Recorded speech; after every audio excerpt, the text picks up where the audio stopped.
It's been a while since we've checked in on Haiku on this channel. I mean the OS, not Japanese poetry. I'd like to see it run on this Ryzen 3 mini PC that only supports UEFI boot. Would it be a decent experience? Let's find out after the intro.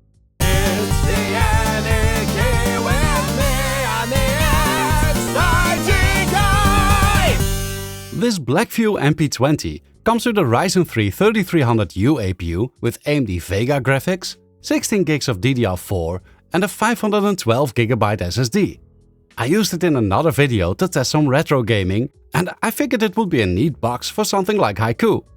Let's first make some space on our drive. Ah yes, this one came partitioned out of the factory.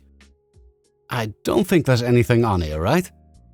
Nope, so let's just remove it. Alright, reboot from my freshly flashed Haiku stick.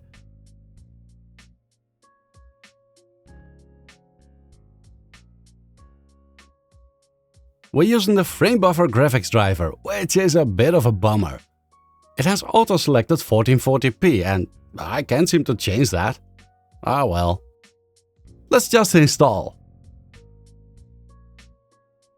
Ah right, we need to create a partition first. The installer doesn't take care of that.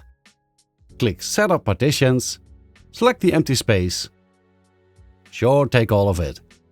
Let's just call it Haiku. BEFS seems fine. Damn it, forgot to format it.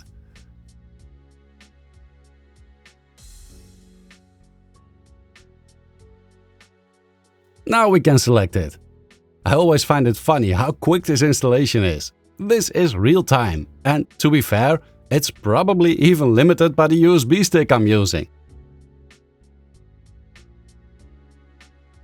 Alright, now Haiku does not automatically install a UEFI bootloader.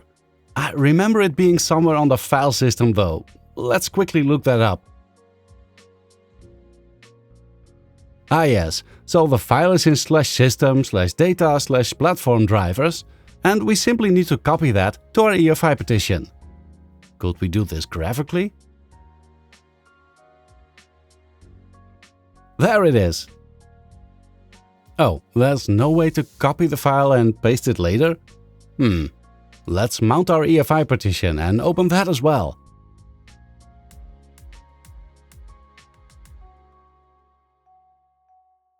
Create a Haiku folder because I'd like to keep Windows available on this one.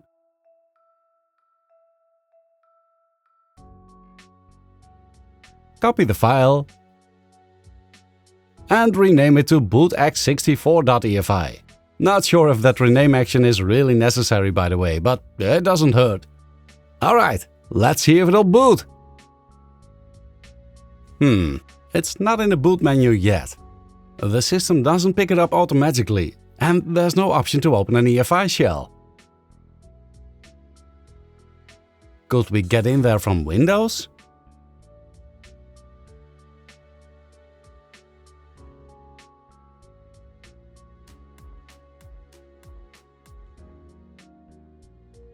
Oh, yeah, thanks Windows, just what I needed.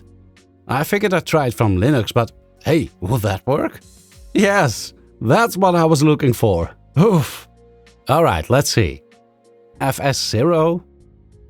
Alright, that's a Ventoid drive. FS1. That's it. This kinda works like DOS or the command line prompt in Windows. You can cd into a directory and run an EFI file like an exe in Windows. Look at that, we're in! Let's update it while we're here. Who knows, maybe we'll get a better display driver. Let's add a bootloader to our EFI thingy, so we don't need a stick to get into it. Back in the EFI shell, use bcfg boot dump to get a list of the current boot options. We're going to add Haiku in here by running bcfg boot add 02 bootx64.efi Haiku. The number is simply the first available boot option, bootx64.efi is our bootloader file, and Haiku is the name of the menu entry. Alright, let's check that with boot dump again. Looking good! Let's see if it'll show up now. There it is. And working well. We could now get into our BIOS setup and set it as the default, or just keep using the system's boot menu to get into Haiku. Still just a frame buffer driver, sadly. If anyone knows how to enable a better driver from the onboard Vega graphics in this unit, I'd be happy to learn from you. I'd already installed Iceweasel, which is a pretty decent browser based on Firefox. Video playback isn't great without GPU decoding though. No sound as well, by the way. Headphones output only? Okay, let's use a separate audio cable. Hello everyone. Today I'm going to play games. Alright, Thibaut is going to play games and my audio is working. Could we run some games like this? Let's do UZ Doom. And Tux Racer, of course.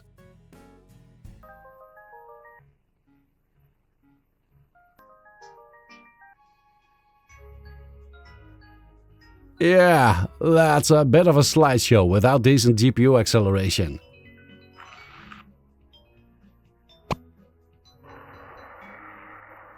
UZ Doom? Doesn't run? I guess it needs a WAD file. How do I get that from my file server over to Haiku? Do we have SCP and SSH? Check. Not the most user-friendly way of copying files, but it's fine by me. Alright, let's go!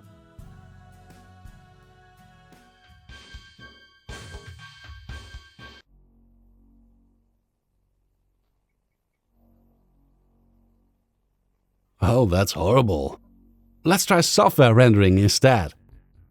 Almost playable. Cool.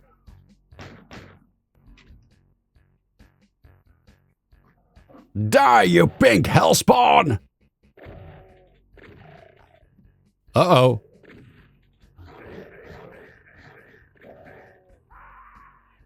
Yeah, it's not great on this little unit, but mostly because of the lack of decent display drivers. I guess I could just keep updating it until it gets better hardware support. Sound through HDMI would be nice as well, but, well, at least it works. If you've got a system with a better supported display adapter, I guess this could be a very cool lightweight OS to try. I personally tried several cards, like the 2GB RX 560, my R9 255, my old GTX 670, a Radeon HD 7770, my 1050 Ti, my RX 75 XT and more. All of them would use the frame buffer driver, which just cripples the whole experience. The only card that did work was this very old GeForce 7300, but that one wouldn't do any widescreen resolutions. Could be okay-ish if you can live with that. I'd love to see this project getting some better hardware support, especially display drivers. That would make the general experience a whole lot better. Let's end this video with a haiku of my own. The state of Haiku. Hardware support kinda sucks, but I still like it.